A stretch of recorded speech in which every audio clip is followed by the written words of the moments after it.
All right, let's just jump right in. For the past, 20 or 30 years, our relationship with technology has been pretty simple, right? But we are standing on the edge of a massive, massive shift. A fundamental change in how we interact with the digital world. And listen, this isn't some minor iOS update we're talking about. This is a full-blown revolution, and it's coming way sooner than you think. Just let this quote sink in for a minute. Every single complex thought, every creative spark, every urgent need you've ever had while using a device, it all had to be squeezed through these tiny little openings. A click here, a tap there, typing into a little box. It's always been a command and control relationship.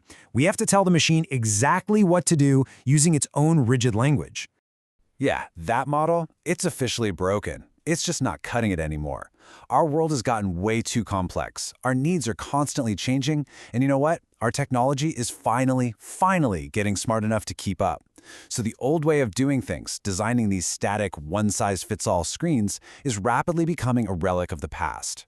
Which brings us to our first huge shift. We're starting to build interfaces that think. We're moving away from just designing static layouts and moving toward architecting these adaptive, intelligent systems. We're talking about interfaces that don't just sit there waiting for you to click something. They actively think, predict, and respond. At the heart of this is a concept called Generative User Interface, or GenUI for short.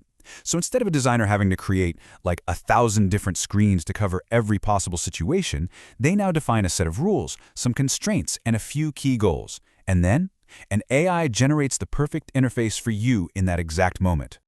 Now this is where it gets really interesting. We're moving from what we call deterministic design, where you had to anticipate everything, to probabilistic design, where you just define the possibilities. So picture this. You're running through an airport, you're late for your flight, the system sees you're scrolling frantically, it knows your location. Instead of the standard airline homepage, bam! It generates a super high contrast, dead simple interface with just one goal, getting you to your gate. The UI wasn't just tweaked, it was literally born for that one moment. So, what does this actually mean for designers? Well, their job is changing a lot. They're not just pixel pushers or layout specialists anymore. They're becoming architects of behavior. They're the ones who define the systems, build the logic, set the ethical guardrails, and decide on the priorities. Then they let the AI assemble the final experience. But of course, with great power comes great risk, right? Without really clear rules, the interface could start to drift and become a confusing mess. A company's unique brand identity could totally get watered down. And if you automate too much, users could feel like they're losing control. So the bottom line is, system thinking is more critical than it has ever been.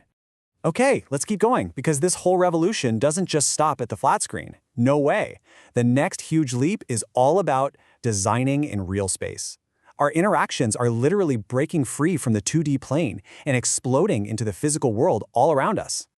You know, for as long as we've had screens, design has followed a pretty simple set of rules. Bigger text means it's more important. A bright color means, hey, look over here. But as we start moving into spatial computing, what if there was a much more natural, more intuitive way to show what matters? And there's your answer. In spatial UX, importance isn't about font weight anymore, it's about physical distance and scale. An urgent notification might appear to float right in front of you, while background info hovers further away in the room. We're basically using real-world physics as a brand new design tool. It's incredible. But to stop this from becoming a totally disorienting, motion sickness-inducing nightmare, designers have to follow some really strict rules. We got to maintain what you could call spatial sanity. That means having fixed anchor points so you always know where you are, limiting crazy motion to prevent fatigue, and using realistic lighting and shadows so your brain can actually process and trust what it's seeing. Okay, this next shift is even more subtle, almost invisible. It's about technology that starts to anticipate our needs and act for us, sometimes before we even realize we need something. It's the quiet rise of the invisible assistant. People often call this zero UI. But, and this is super important, it doesn't mean there's literally no interface. It's about shifting the effort from you, the user, to the system. The system uses context, your location, the time of day, your past habits, to predict what you need. And then it handles all these little micro-decisions for you. But here's the massive catch. The second that system gets a prediction wrong, it shatters our trust. It feels like it's violating our sense of control. That's why designers have to build trust in from the absolute ground up. We're talking about transparent overrides, super easy undo buttons, and even little indicators that just explain why the system did what it did. All of these insane technological leaps are forcing us to step back and look at the bigger picture. The next wave of design isn't just about what's cool or what's possible, it's about what's responsible. It's about building a user experience with a conscience. Part of this is just increasing our communication bandwidth with our devices. For years, all our inputs have been in their own little silos. A mouse click is totally separate from a voice command. Well, multimodal UX fuses everything together. Your gaze, a hand gesture, your voice, even haptic feedback, into one single, unified understanding of what you actually want. Now, this is unbelievably complex. The system has to detect all these different signals, then figure out if you intentionally looked at something or if your eyes just happened to drift that way. Then it has to give you some kind of subtle feedback to confirm it understood and then generate a response. This is a problem of inference and accuracy, and it's way, way bigger than just deciding where a button should go. A design conscience also means we have to finally recognize that mental energy is a finite resource. It's precious. Neuro-inclusive design is all about lowering that cognitive load. And this isn't some niche, edge case thing. It helps literally everyone, whether you have ADHD, or you're just feeling anxious, or you're just plain exhausted after a long day.